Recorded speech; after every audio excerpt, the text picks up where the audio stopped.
نحمده ونصلي على رسوله الكريم اما بعد الحمدللہ علامات قیامت کے تعلق سے ہمارا یہ سلسلہ وار پروگرام جاری ہے۔ بلا تمہید و تاخیر آج ہم اس سبق کی حدیث نمبر 1 آپ کے سامنے رکھتے ہیں۔ عن انس رضی اللہ تعالی عنہ مرفوعا یمسخ قوم من امتی فی آخر الزمان قردة وخنازیرا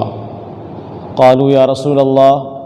ویشہدون انک رسول اللہ وان لا الہ الا اللہ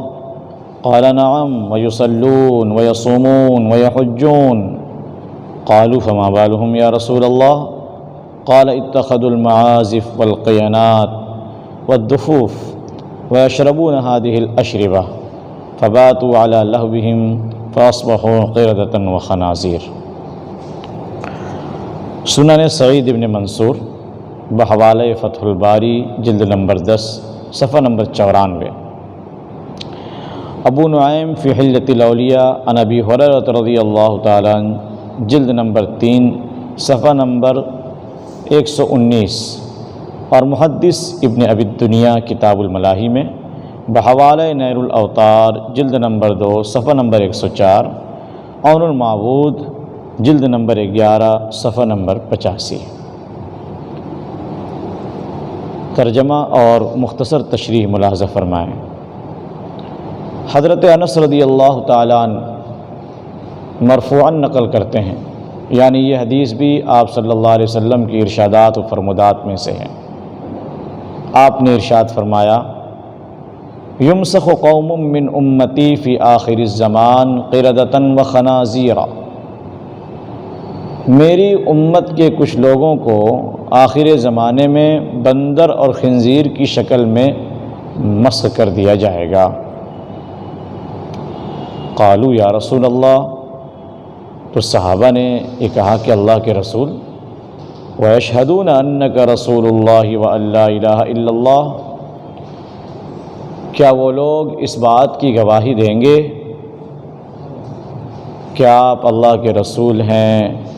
اور یہ کہ اللہ کے سوا کوئی معبود نہیں، یعنی کیا وہ توحید و رسالت کی گواہی دیں گے؟ قال نعم، آپ نے فرمایا جی ہاں، وَيُصَلُّونَ، وہ تو نماز بھی پڑھیں گے، وَيَصُومُونَ، روزے بھی رکھیں گے،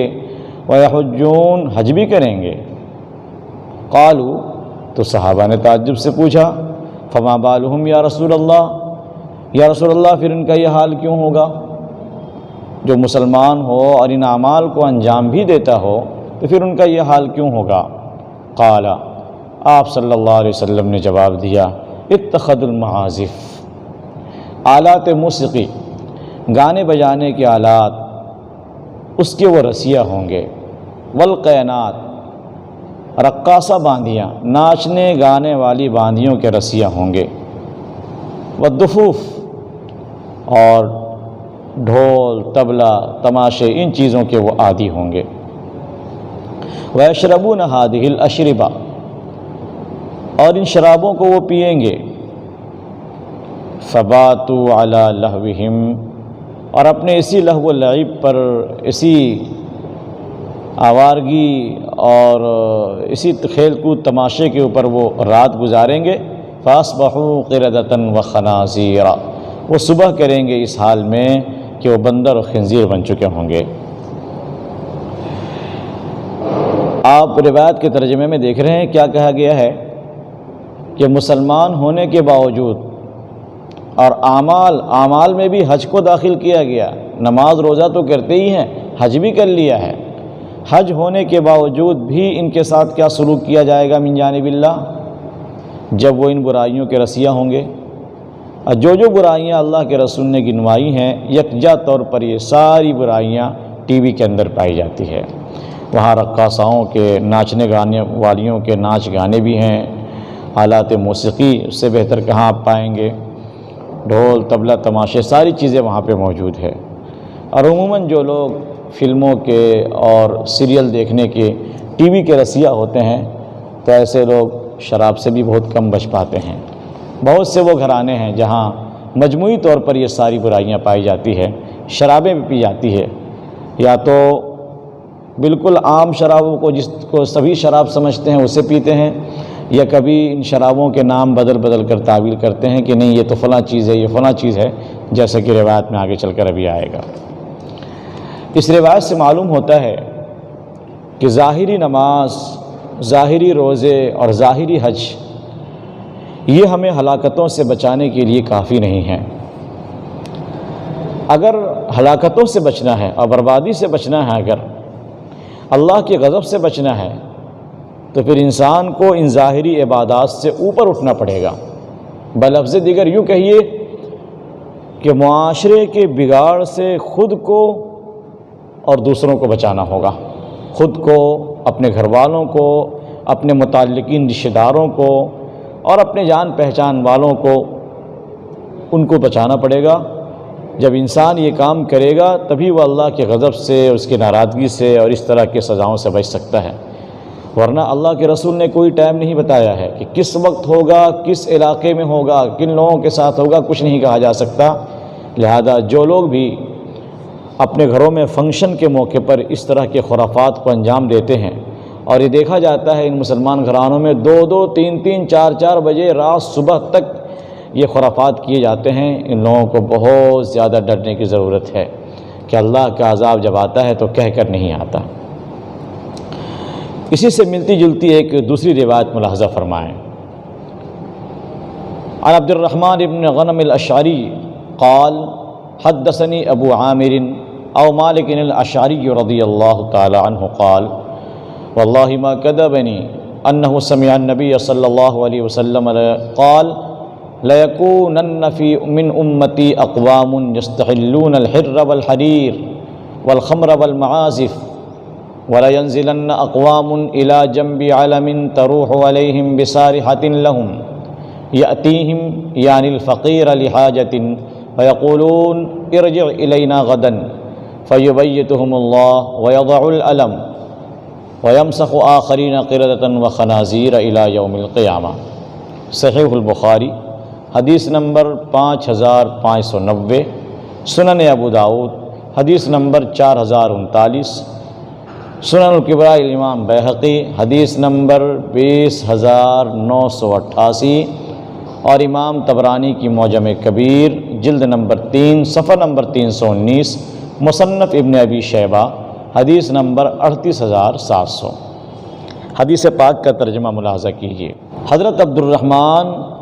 العشری فرماتے ہیں کہ حضرت ابو عامر یا فرمایا مالک اشعری رضی اللہ تعالیٰ عنہ نے مجھ سے یہ حدیث بیان کی۔ قال عبد الرحمن فرماتے ہیں واللہ ما کذبنی، اللہ کی قسم صحابی نے، ابو عامر نے، انہوں نے مجھ سے جھوٹ سے کام نہیں لیا، دروغگوئی سے کام نہیں لیا ہے، جو کچھ بتایا ہے سچ بتایا ہے۔ انہ سمع النبی صلی اللہ علیہ وسلم، انہوں نے آپ صلی اللہ علیہ وسلم کو یہ فرماتے ہوئے سنا، لَيَكُونَنَّ مِنْ أُمَّتِي أَقْوَامٌ، میری امت میں کچھ لوگ ایسے ہوں گے يَسْتَحِلُّونَ الْحِرَّ وَالْحَرِيرَ، جو زنا کو اور ریشم کو حلال سمجھیں گے، والخمر، شراب کو حلال سمجھیں گے، والمعازف، گانے بجانے کے آلات کو حلال سمجھیں گے، وَلَيَنزِلَنَّ أَقْوَامٌ إِلَى جَنْبِ عَلَمٍ، اور کچھ لوگ کسی پہاڑ کے پاس آ کر سکونت اختیار کریں گے، وہاں رہیں گے، تروح علیہم بسارحۃ لہم، شام کے وقت ان کے جانور چر کر ان کے پاس آئیں گے، یاتیہم یعنی الفقیر، کوئی حاجت مند ان کے پاس کچھ مانگنے کے لیے آئے گا، فیقولون ارجع الینا غدن، تو یہ کہیں گے ہمارے پاس کل آنا، یہ ٹالنے کی نیت سے کہیں گے، فیبیتہم اللہ، اللہ تعالیٰ رات ہی میں ان پر عذاب نازل کر دیں گے، ویضع العلم، پہاڑ کو ان پہ گرا دیں گے، ویمسک آخرین قردۃ وخنازیر، اور باقی جو بچ جائیں گے انہیں بندر و خنزیر کی شکل میں مسخ کر دیں گے، الی یوم القیامہ، یہ واقعہ قیامت تک کے لیے عبرت بن جائے گا۔ یہ روایت بھی پچھلی روایت سے ملتی جلتی ہے، مگر اس روایت میں ایک بات قابل غور ہے، اس میں فرمایا جا رہا ہے یستحلون الحر، یہ لفظ کیا ہے؟ حر ہے یا خز ہے؟ بعض علماء کی رائے یہ ہے کہ نہیں، یہ حر نہیں ہو سکتا،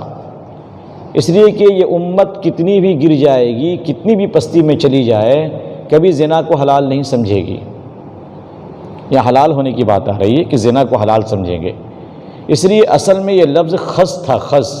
یستحلون الخز والحریر، اور خز اور حریر یہ دو ملتی جلتی چیزیں ہیں۔ حریر کے معنی آتے ہیں خالص ریشم، اور خز کہتے ہیں وہ اونی کپڑا جس میں ریشم ملا ہوا ہو۔ امام ابو حنیفہ رحمۃ اللہ علیہ کا بہت بڑا کاروبار تھا خز کا، بہت بڑا کاروبار جو دور تک پھیلا ہوا تھا، اور بڑے دور دور سے لوگ آتے تھے امام صاحب رحمۃ اللہ علیہ کے یہاں اس کپڑے کو خریدنے کے لیے۔ تو یہ اصل خز ہے، خز کو حلال سمجھے گے۔ ظاہر بات ہے کہ یہ کپڑا بھی چونکہ ریشم کافی مقدار میں ملا ہوا ہوتا ہے، اس لیے اسے بھی جائز نہیں کہا جا سکتا۔ لیکن اگر حر ہو، جیسا کہ بعض علماء کی رائے ہے کہ نہیں یہ حر ہی ہے، جس کا ترجمہ زنا ہوگا، تو اب زنا کو حلال سمجھنے کا مطلب وہ ہوگا جس کی طرف میں نے پیچھے اشارہ کیا تھا کہ وہ یہ کام ایسے لاپرواہ ہو کر کریں گے، خوف خدا اور خوف آخرت سے اس طرح اپنے آپ کو الگ کر لیں گے گویا کہ وہ اسے حلال سمجھتے ہوں۔ حلال وہ سمجھیں گے نہیں، مگر حلال سمجھنے والوں کی طرح اس کام کو وہ انجام دیں گے۔ حریر ریشم پہنیں گے، جبکہ ریشم پہننا یہ صرف عورتوں کے لیے ہے۔